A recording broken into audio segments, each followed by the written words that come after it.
하나님의 거룩한 교회가 부흥되기를 원하십니다. 아니, 부흥되기를 원하신다는 말씀보다 교회가 하나님이 기뻐하시는 참된 교회가 되기를 원하고 계십니다. 하나님의 거룩한 교회가 성령에 이끌리는 교회가 되기를 원하고, 말씀으로 충만한 교회가 되기를 원하고, 모든 성도가 하나님 앞에서 참된 예배를 드리기를 하나님은 원하고 계십니다. 또 모든 성도들이 주님 안에서 한 마음으로 교회를 잘 받들어 섬기기를 원하고 계십니다. 성경에 이러한 아름다운 교회들이 여러 개 나오는데 그 중에 하나가 안디옥 교회입니다. 이 안디옥 교회는 지역사회에도 인정을 받고 칭찬을 받는 교회였고, 또 모든 교회들로부터도 부러움을 받는 참으로 아름답고 복된 교회였습니다. 사도행전을 읽다 보면 예루살렘 교회에 부흥이 일어난 뒤에 엄청난 핍박이 찾아왔습니다. 스데반 집사가 순교를 당하게 되었고, 예루살렘 교회는 엄청난 환난과 핍박 때문에 견딜 수 없는 어려움을 당하게 되었습니다. 그래서 많은 성도들이 예루살렘을 떠나서 생명을 지키려고 이제 흩어지기 시작했는데, 그 중에 몇몇 사람들은 안디옥이라고 하는 도시에 머물게 되었고, 그들은 예수 믿는 공동체를 만들어서 교회를 개척하게 되었습니다. 처음에는 유대인들 중심으로 예배를 시작하다가 그들이 이제 헬라 사람들에게도 복음을 전해서 교회는 여러 형태의 사람들이 교회 안에 모여들기 시작했습니다. 안디옥 교회는 성령 안에서 하나가 된 교회였습니다. 사도행전 13장 1절을 보면 여러 형태의 사람들이 나와 있는데, 바나바와 사울은 유대인이었고, 니게르라고 하는 시므온과 구레네 사람 루기오는 아프리카 출신의 사람들이었고, 또 거기에 헬라 사람들도 전도되어서 들어왔다라고 했으니까 그들은 다인종의 사람들이 모여 있었습니다. 서로 피부가 다르고 말이 다르고 생각이 다르고 사상이 다르고 철학이 달랐습니다. 먹는 음식이 다르고, 그리고 그들은 서로의 가치관이 다른 사람들이었습니다. 그러나 그들은 오직 예수 그리스도를 믿는 믿음 안에서 완전한 하나를 이루어가는 아름다운 공동체였습니다. 안디옥 교회도 잘 사는 사람과 그렇지 않은 사람이 있었을 겁니다. 많이 배운 사람과 그렇지 못한 사람들이 있었을 겁니다. 귀족 출신도 있었고 천민 출신도 있었습니다. 그들 가운데는 유대인도 헬라인도 아프리카 사람들도 있었습니다. 서로 많이 다른 사람들이었습니다. 보수적인 사람들도 있었고 진보 성향의 사람들도 있었던 것입니다. 그러나 그들은 예수 그리스도 안에서 믿음으로 하나가 되는 아름다운 모습을 이루어가는 정말로 본받을 만한 교회였던 것입니다. 그들은 서로 다른 것을 다르니까 틀렸다, 나쁘다 이렇게 말하지 않고, 다른 것을 다양함이라고 이야기하면서 다양함 속에서 서로의 부족을 채워가면서 통일을 이루는, 은혜를 이루는 복된 사람들이었습니다. 우리 교회도 주님 안에서 하나가 되는 더 아름다운 교회가 되기를 주님의 이름으로 축복합니다. 서로 정죄하거나 탓하지 않고, 나와 다르다고 문제를 삼지 않고, 서로 이해하고 용납하면서 하나님의 나라와 그 의를 이루기 위해서 스스로 자기를 겸비하게 낮추어 주 안에서 하나 되는 아름다운 모습이 우리 교회 안에도 이루어질 줄로 믿습니다. 예수님께서도 교회가 하나 되기를 원하여 기도하셨습니다. 요한복음 17장을 대제사장의 기도라고 그렇게 제목을 붙입니다. 요한복음 17장에는 예수님께서 겟세마네 동산에 이르시기 전에 기도했던 긴 문장의 기도가 담겨 있습니다. 그 안에 21절의 말씀을 보면 예수님이 이렇게 기도하십니다. 아버지께서 내 안에, 내가 아버지 안에 있는 것처럼 저들도 하나가 되게 하여 주시옵소서. 예수님은 또 기도하십니다. 우리가 하나가 된 것 같이 그들도 하나가 되게 하여 주시옵소서. 예수님은 연합을 말씀하신 것입니다. 둘이 서로 다르다고 둘이 아니라 둘이 연합하여 하나를 이루라고 하는 것입니다. 10명의 성도가 100명의 성도가 10,000명의 성도가 10, 100, 만이 다르다고 말하지 않고 서로 주 안에서 하나됨의 연합체를 이루어 하나님께 영광을 올리라고 주님은 우리에게 말씀하고 계시는 것입니다. 이 자리에 모인 저와 여러분들도 우리 모두가 다른 삶의 배경을 가지고 있습니다. 살아가는 형편도 다르고 처지도 다르고 삶의 모습도 다르고 생각도 다르고 가치관도 다르고 서로 다른 배경들을 가지고 있고 취미도 다르고 그리고 좋아하는 음식도 서로 다르지만 예수 그리스도 안에서 하나의 믿음으로 연합하여 통일하라고 하는 것이 주님이 원하시는 것입니다. 그리고 안디옥 교회는 그러한 일을 잘 감당했다고 하는 것입니다. 주 안에서 서로 하나 이루어 하나님께 영광 올리는 우리 모두가 되기를 주의 이름으로 부탁을 드립니다. 초대교회도 다툼과 싸움이 있는 교회들이 있었던 것 같습니다. 사도 바울이 자기 영적 아들 디모데에게 편지할 때 이런 글을 쓴 적이 있습니다. 너희가 교회 안에서 서로 남자들이 분쟁과 다툼을 하지 말고 그들의 거룩한 손을 들고 하나님 앞에 기도하게 하라, 그런 말씀이 있습니다. 성도들 가운데 때로 분쟁하고 서로 다투고 서로 때로 주먹질도 했던 모양입니다. 그런데 바울이 말하기를 그들에게 그렇게 하라고 하지 말고 그들의 손은 거룩한 손이니 싸우는 손, 다투는 손, 주먹질하는 손이 아니라 그 손은 거룩한 것이니 하나님 앞에 기도하도록 가르치라고 그렇게 권면하고 있습니다. 주님 안에서 다툼이 아니라 함께 모여 성령 안에서 기도하며 하나됨을 이루라고 가르쳐 말씀하고 있는 거지요. 성령 안에서 하나가 되시기를 주의 이름으로 축복합니다. 고린도 교회 안에도 분쟁이 있었습니다. 그들은 파벌을 가지고 있었지요. 베드로파, 아볼로파, 바울파, 그리스도파. 그러나 사도 바울은 그들의 이야기를 들으면서 오히려 책망했습니다. 너희들 서로 그렇게 서로의 어떤 파벌의식을 갖고 있지 말고 너희는 주님 안에서 같은 말, 같은 생각, 같은 뜻을 가지고 온전히 합해야 된다, 이렇게 말씀했습니다.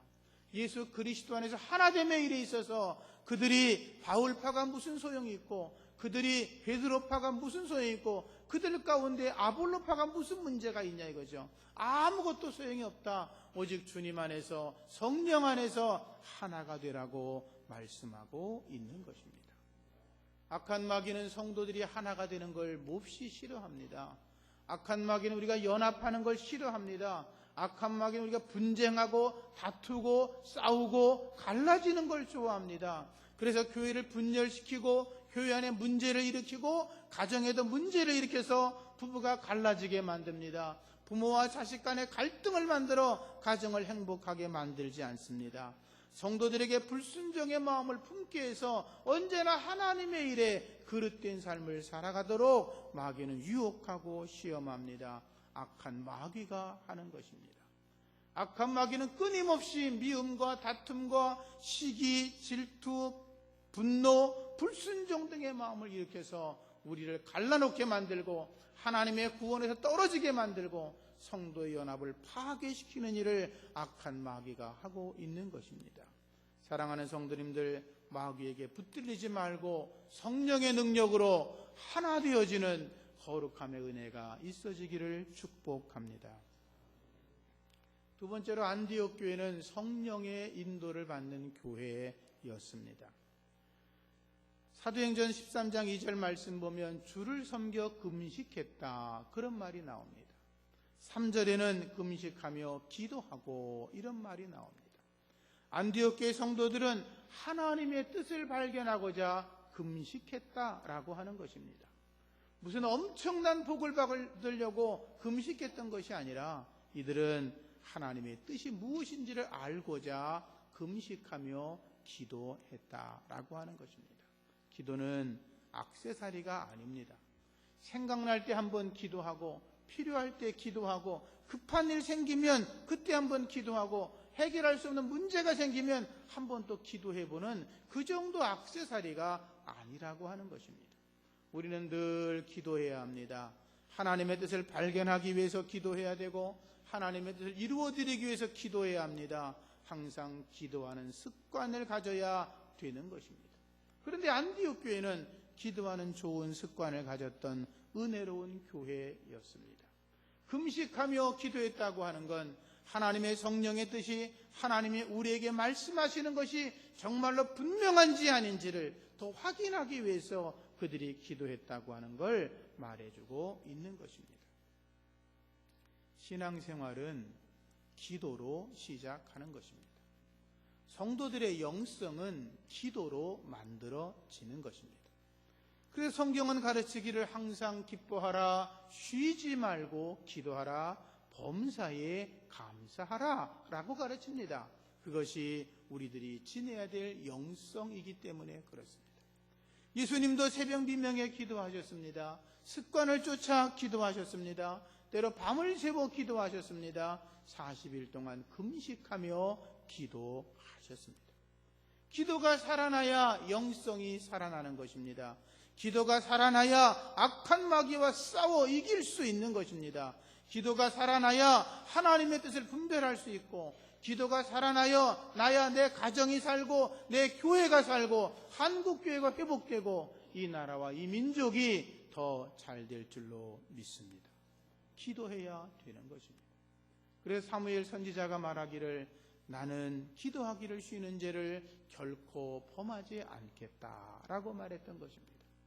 기도하지 않는 것이 죄는 아닙니다. 기도하지 않았다고 지옥 가는 거 아닙니다. 그러나 사무엘 선지자는 거룩한 영성을 가지고 있었기 때문에 내가 나라와 민족을 위해서 내 백성을 위해서 기도하지 않는 것은 마치 죄를 짓는 것과 같다고 하는 그런 영성을 가지고 날마다 쉬지 않고 하나님 앞에 기도했다고 하는 것입니다. 우리 새샘교회에 속한 성도님들도 주님 앞에 늘 기도에 힘써 주시기를 주님의 이름으로 부탁합니다. 여러분들의 기도 때문에 교회가 사는 줄로 믿습니다. 여러분의 기도 때문에 여러분의 가정이 사는 줄로 믿습니다. 여러분의 기도 때문에 이 지역과 이 나라가 사는 줄로 믿습니다. 초대교회는 기도하기에 힘을 다하는 교회였습니다. 기도 외에는 방법이 없다는 걸 그들이 알고 있었기 때문입니다.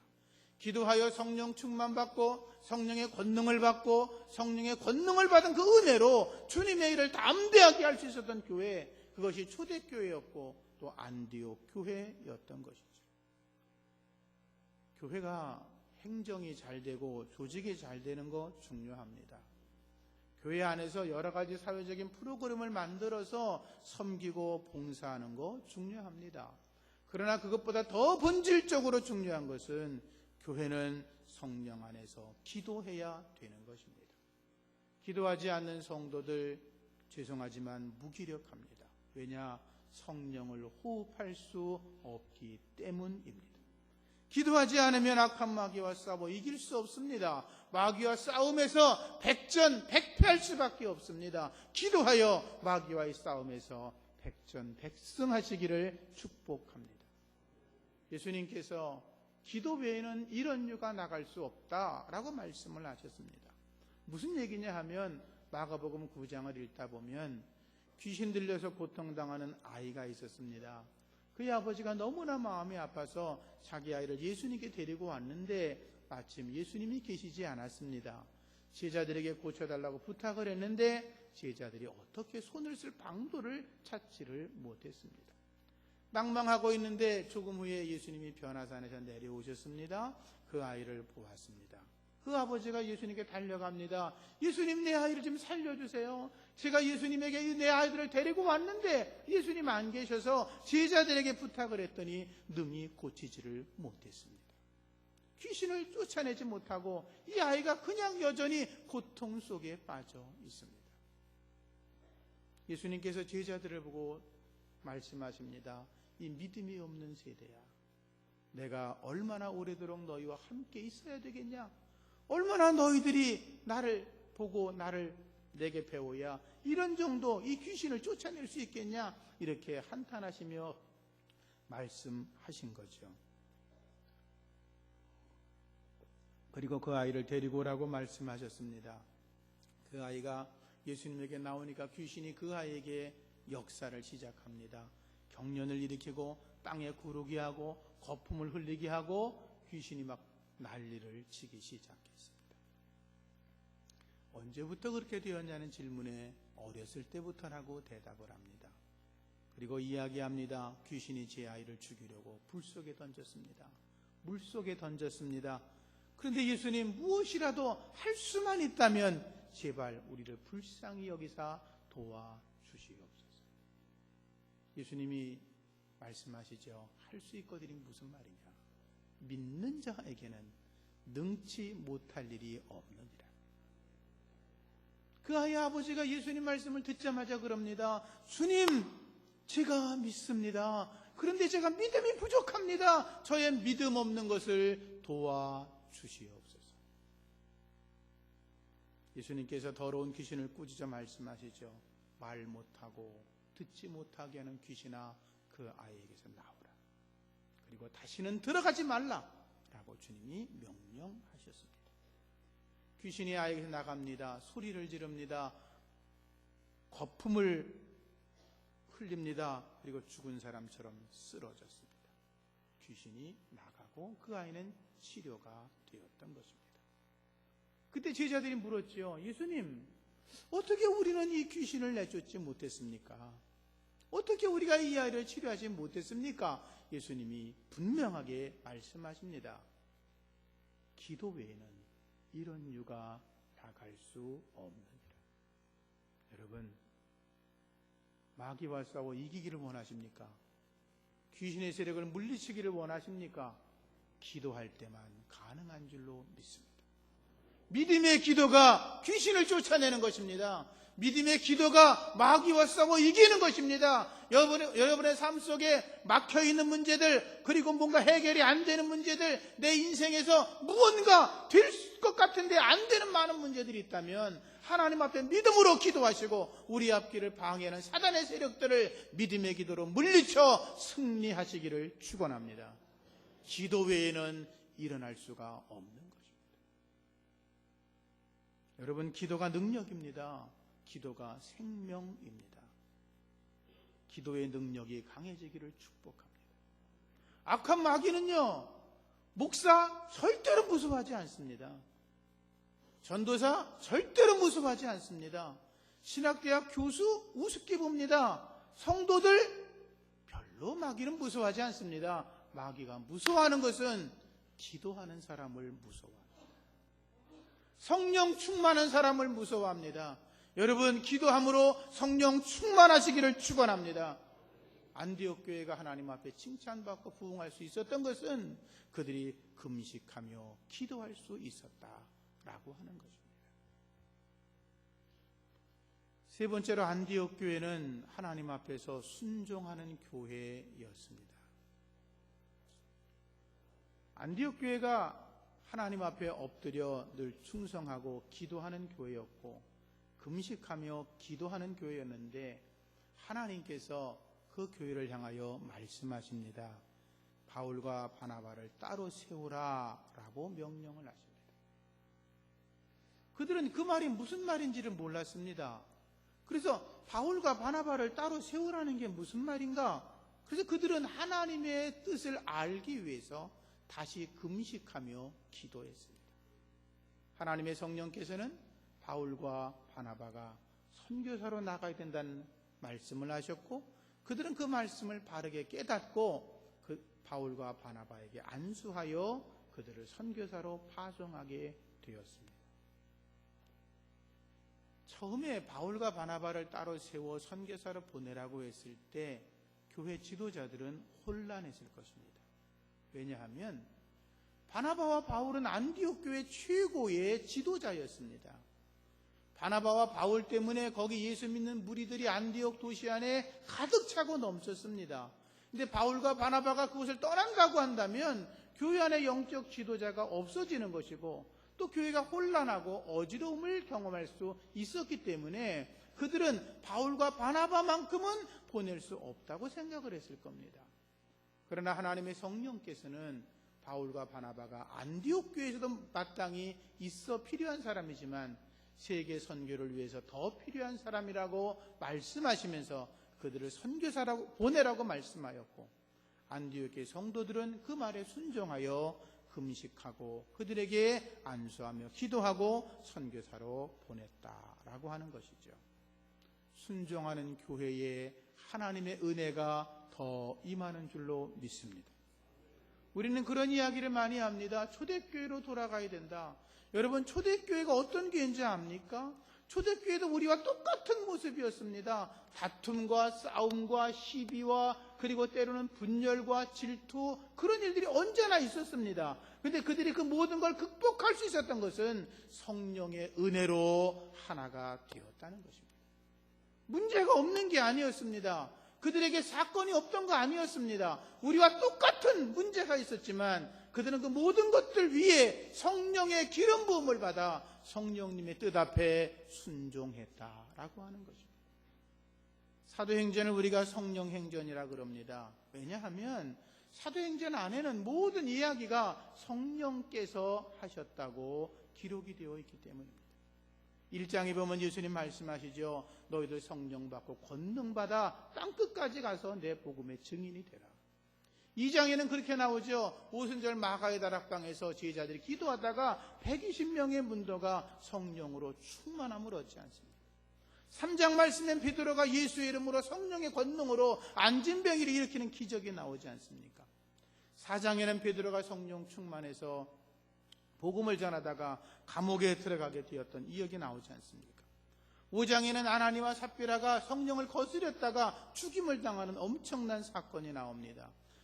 그리고 6장에는 성령과 지혜가 충만한 사람 7집사를 세웠다는 말이 나오고, 7장에는 성령 충만한 스데반을 순교하는 얘기가, 8장에는 성령 충만한 빌립 집사가 복음을 증거하고 에티오피아 내시까지 복음을 전하여 선교가 이어지는 이야기가 나오고, 9장에는 부활의 주를 만난 사도 바울이 아나니아 선지자를 만나서 안수받고 성령 충만한 이야기가 나오고, 10장과 11장에는 로마 백부장 고넬료와 베드로가 성령의 은혜로 환상을 보고 복음이 로마 이방 사람에게 넘어가는 이야기가 나오고, 11장에는 성령 예루살렘 교회가 안디옥 교회가 성령과 은혜로 진행되는 것을 보고 바나바가 파송되고 그 아름다운 모습을 보는 모습들이 나오고, 12장에는 복음을 전하던 베드로가 감옥에 갇혀 있을 때 성도들이 성령으로 기도하여 베드로가 감옥에서 나오는 이야기가 나오죠.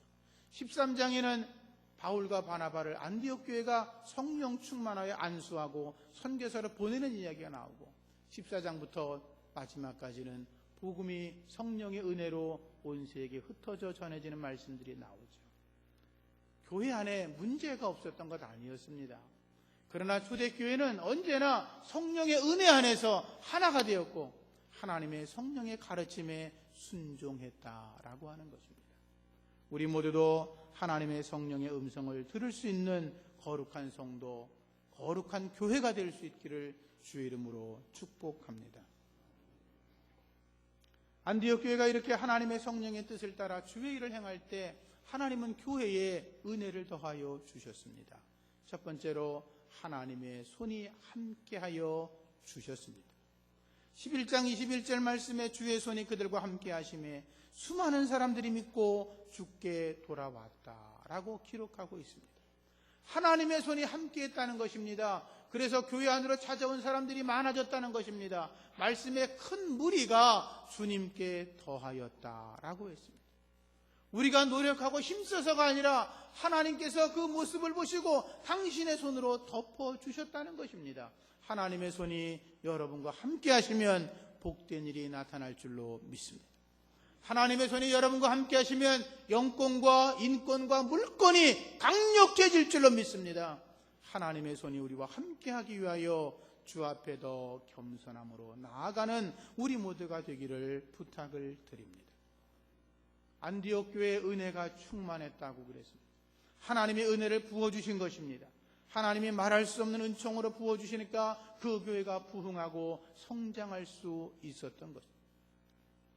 교회는 은혜가 풍성해야 합니다. 충만하게 흘러 넘쳐야 합니다. 은혜가 충만한 교회가 많은 성도가 부흥하는 것입니다. 하나님의 놀라운 일을 우리가 서로 간증하며 하나님이 나를 통해서 영혼을 구원했다고 간증하고 하나님이 내 기도를 들어주셨다고 서로 간증하고 내가 하나님 앞에 봉사하고 섬겼더니 하나님이 이런 은혜와 축복 주셨다고 간증하고 내가 누구를 위해 기도했더니 병든 자가 일어났다고 간증하고 내가 귀신을 쫓아 명하였더니 귀신이 도망갔다고 간증을 하고 우리가 전도하고 선교하는 현장에서 하나님이 우리를 도와주셨기에 이런 은혜가 있었다고 간증하는 아름다운 교회 공동체가 되어야 될 줄로 믿습니다. 은혜가 풍성한 교회는 성도들의 얼굴에 웃음이 가득합니다. 은혜가 충만한 교회는 성도들의 얼굴에 기쁨이 가득합니다. 행복이 가득합니다. 그래서 그들은 무슨 일을 하든지 만사 형통할 줄로 믿습니다. 우리 새샘교회가 은혜로운 교회가 될 수 있도록 우리가 다 한마음으로 주를 섬겨 나갈 수 있기를 부탁을 드립니다. 안디옥 교회는 세상 사람들에게 인정받는 교회였습니다.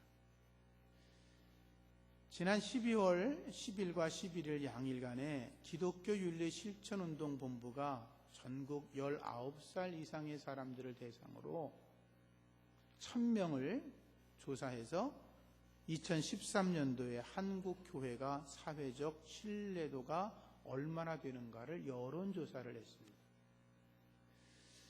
어떤 종교를 신뢰하냐라고 물어보았더니 대답한 사람들의 29.2%가 카톨릭, 그리고 28%가 불교, 개신교는 21.3%라고 대답을 했고 유교가 2.5%, 원불교 1.3%라고 통계가 나왔습니다. 우리에게는 아주 부끄러운 그러한 모습이지요. 또 물어보았습니다. 사회활동을 가장 많이 하는 종교는 어디냐라고 물어봤더니 41.3%가 개신교, 32.1%가 카톨릭, 6.8%가 불교 순으로 나타났습니다. 또 물어보았습니다. 도움이 되는 봉사활동을 하는 종교는 어느 종교냐? 개신교가 35.7%, 카톨릭이 29.3%, 불교가 13.2% 순이었습니다. 통계를 보면 사회적으로 가장 많은 일을 하고 있고 사회에 도움이 되는 봉사활동을 가장 많이 하고 있는 것이 개신교임에도 불구하고 신뢰하는 것에 대해서는 가장 낮은 수치를 보였다라고 하는 것입니다. 저를 포함한 교회 영적 지도자들이 열심히 하나님을 섬기는 사람들이 많이 있지만 또 그렇게 영적 지도자들이 사회에 비춰질 때에 윤리나 도덕적인 삶의 문제가 너무나 부끄러우니까 이런 결과가 나왔다고 생각이 듭니다. 또 교회가 거룩한 사랑을 이야기하기보다는 이렇게 거대하게 겉으로 성장하고 자꾸 커지는 이야기만 하다 보니까 교회 본질의 삶을 살지 못하는 것이 그러한 요소들로 나타난 것이라고 생각을 합니다. 그런데 안디옥 교회는 지역 사람들에게 칭찬받는 교회였다라고 하는 것입니다. 안디옥 도시에 사는 사람들은 안디옥 교회가 개척되어지고 거기에 복음이 전해지고 믿는 사람들의 수요가 많아지면서 교회가 커진다라고만 한 것을 본 것이 아니라 그 교회를 출입하는 사람들이 변화되어지는 삶을 보기 시작했습니다. 알코올 중독자가, 도둑질하던 자가, 간음하던 자가, 말을 함부로 하던 자가, 남에게 사기를 치고 남을 등쳐먹던 자가, 폭행과 폭력을 일삼던 자들이 예수를 믿고 나면 그들의 삶이 바뀌기 시작했다는 것입니다. 그들의 삶이 거룩해지고 안 믿는 사람과 차별되기 시작했다라고 하는 것입니다. 우리도 그러한 모습으로 살아가야 될 줄로 믿습니다.